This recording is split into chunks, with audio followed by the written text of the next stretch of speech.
देशमुख साहब बताएं कि आप सबसे पहले स्वामी जी के संपर्क में कैसे आए, कैसे आपसे उनकी मुलाकात हुई और कैसे उनके साथ आपने इतना लंबा समय व्यतीत किया। हमारे यहाँ सबसे पहले तो पिताजी मतलब जुड़े शुरू गोस्वामी जी महाराज से। एक प्रेमी थे यहाँ पड़ोस में ही मतलब, तो उनके यहाँ माता जी गई, उनके घर पे स्वामी जी महाराज का फ़ोटो लगा हुआ था। तो माता जी ने पूछा कि भाई ये कौन से गुरु महाराज, तुम कहाँ से नए ले आए? तो उन्होंने बताया कि हमारे तो नहीं है ये, लेकिन हमारा भांजा है, उसके गुरु हैं। तो उन्होंने पूछा कि फिर क्या है इनका मार्ग है। हम लोग तब दीवार के ऊपर पढ़ते थे जय गुरुदेव लिखा हुआ, तो उतनी जानकारी थी, उससे ज़्यादा कुछ नहीं।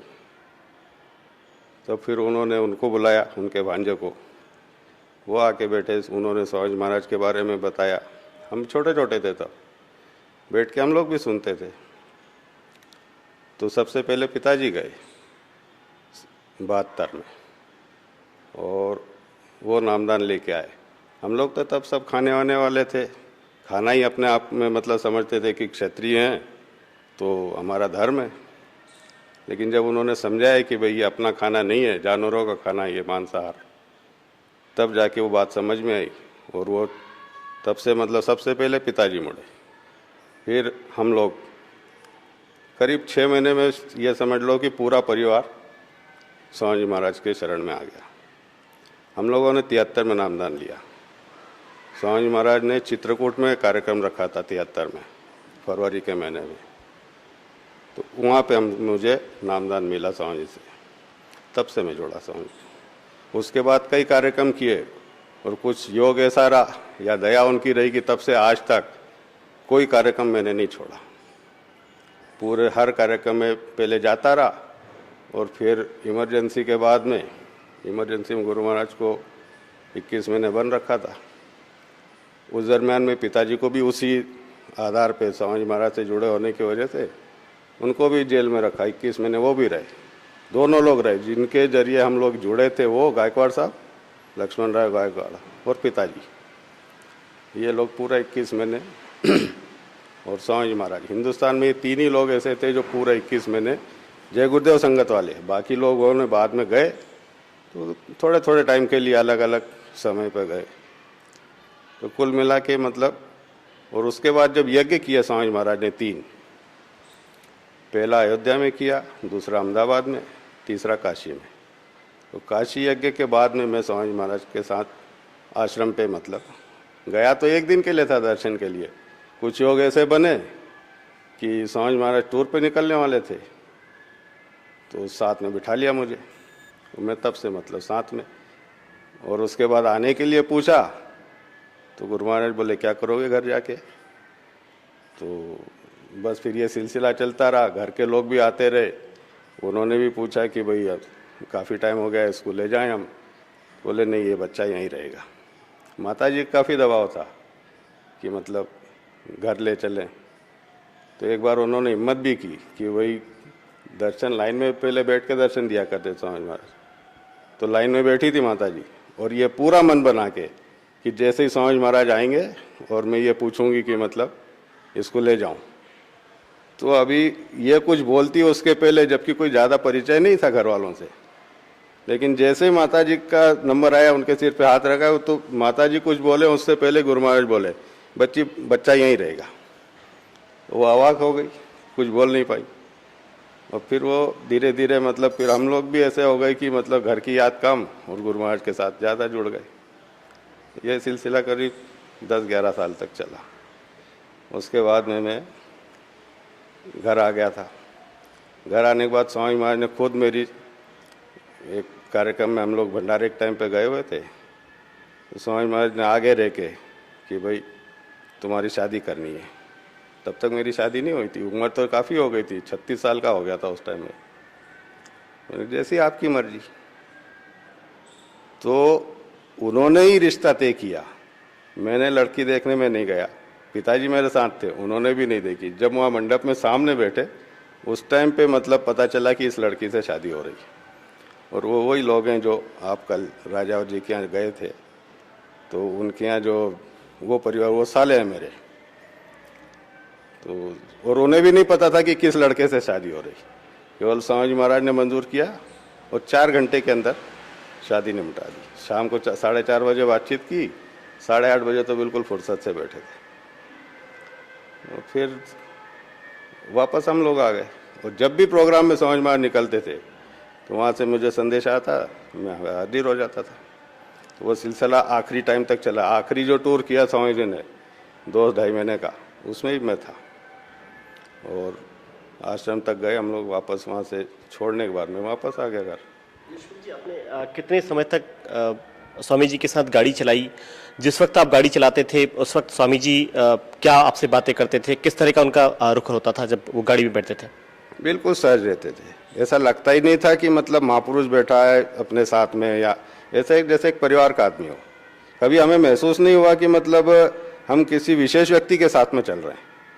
जैसे परिवार में जैसे माता पिता हों या और बड़ा हो कोई घर का, इस तरह से कभी एहसास नहीं हुआ कि मतलब कोई विशेष हमारे साथ बैठा। कभी प्रसंग आता था तो आगे एक सीट पे आके बैठ जाते। जैसे रात का समय, हम 2 ही गाड़ी में, कोई तीसरा नहीं है, गाड़ी तो मैं चला रहा हूँ और स्वामी महाराज आके आगे बैठ गए। और कभी उसमें भी अगर नींद वगैरह आने का मौका आया तो बोले बच्चों खड़ी कर दो गाड़ी, उतर गए, थोड़ा बहुत बाथरूम वगैरह जाके आए, बोले मैं चलाता हूँ, खुद बैठ जाते स्टीयरिंग पे। अभी 7-8 साल पहले तक तो गाड़ी चलाते थे स्वामी महाराज, खुद सत्संग भी देते और गाड़ी भी चलाते। इन्हें हम लोग ये महसूस करते कि इतनी उम्र में हम थकान महसूस करते थे, और जब स्वामी महाराज सत्संग करने जाएं तब थोड़ी बहुत झपकी लेने की इच्छा रखते, लेकिन स्वामी जी सत्संग भी कर रहे हैं, गाड़ी भी दिन भर चला रहे हैं। इन्हें हमें उन्होंने बता दिया कि मतलब क्या किया जा सकता है, किस ढंग से मतलब आदमी अगर चाहे तो इस उम्र में भी मतलब थकान महसूस नहीं करे। कभी ये नहीं लगा कि स्वामी जी की इतनी उम्र है। आपने कब से कब तक उनकी गाड़ी चलाई? मैं समझ लो आपकी 80 से 90 तक। शुरू का 1 साल में नहीं चलाया। मेरे साथ मेजर साहब थे राजस्थान के, वो चलाया करते थे। उनकी भी उम्र ज़्यादा थी। कि धीरे धीरे उनके साथ में जब मैं जुड़ा तो प्रसंग आते रहे। कहीं थोड़ी दूर गए, स्वामी महाराज बैठा के ले गए, चलो अभी आते हैं, ऐसे करते करते जुड़ गए हम लोग। आपके बाद फिर पंकज यादव ने इनका स्टीयरिंग संभाला गाड़ी का? मेरे बाद में बनारस के ठाकुर साहब थे तेज प्रताप सिंह, वो रहे वहाँ। फिर उनके बाद में उनके बेटे रहे, बबलू जी ने बोलते हैं, उन्होंने कई साल तक सेवा की स्वामी महाराज की। ये तो अभी 1-2 साल से मतलब गाड़ी चला रहे हैं, इसके पहले ये नहीं चलाते। कैसे इंटर हुए पंकज यादव, उनके पिताजी, ये पूरा परिवार है, ये कैसे आश्रम में इंटर हुआ?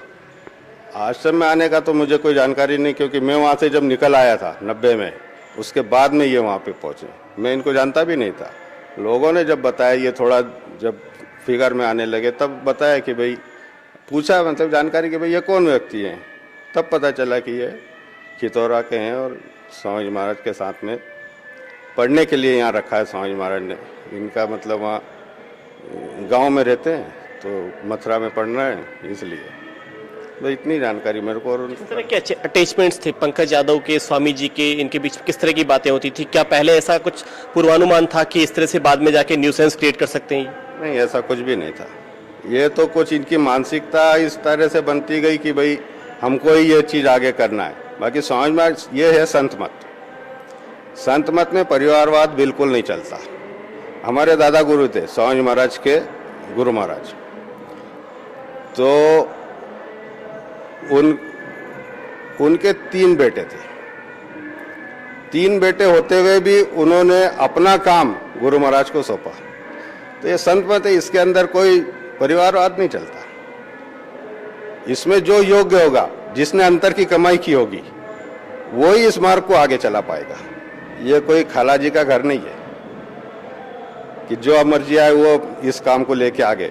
गुरु महाराज को जब उन्होंने बोला था, दादा गुरु ने, कि आप इस काम को करोगे, तो उन्होंने हाथ जोड़ के माफी मांगी थी कि मेरे बस का ये काम नहीं है। जब इतना के लिए जो दादा गुरु का मार्ग था संत मत का, जीवों के कल्याण करने का, जीवों को जगाने का, नामदान देने का, तो ये सहज काम नहीं है। जो इस रास्ते को जानते हैं, संत मत के जानकार हैं, वो इस बात को अच्छी तरह जानते हैं कि ये मजाक नहीं है।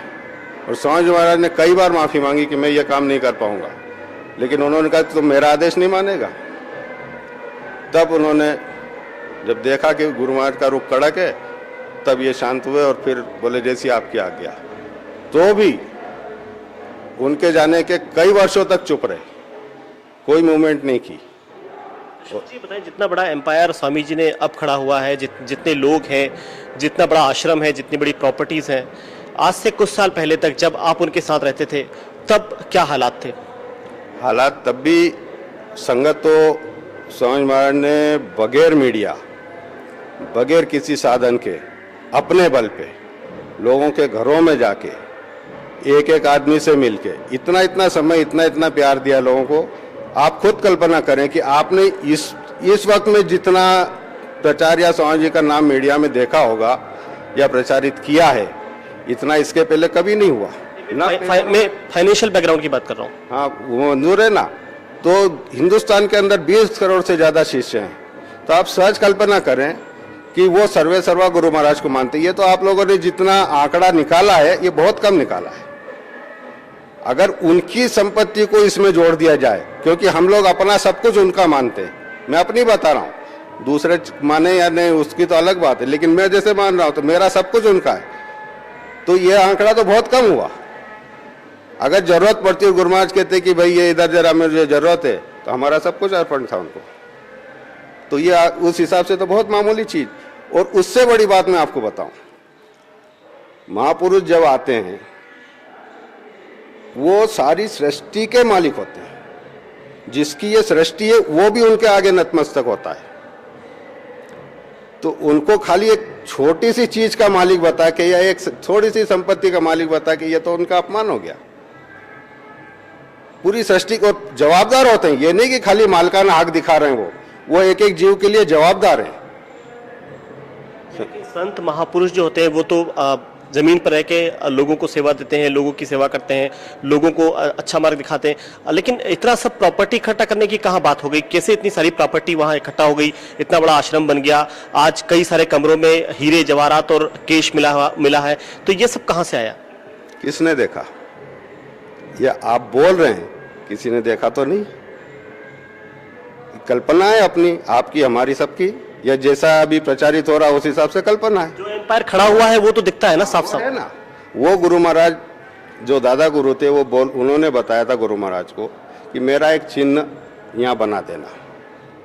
ये तो इनकी ताकत थी कि अपने प्रेमियों से कह के एक एक 2-2 रुपए, मेरे टाइम में मुझे मालूम है 1-1 रुपया लोग देते थे, और उस 1-1 रुपये को हम सीधा करके बैठते थे, सीधा करते हुए गड्डी बनाया करते थे।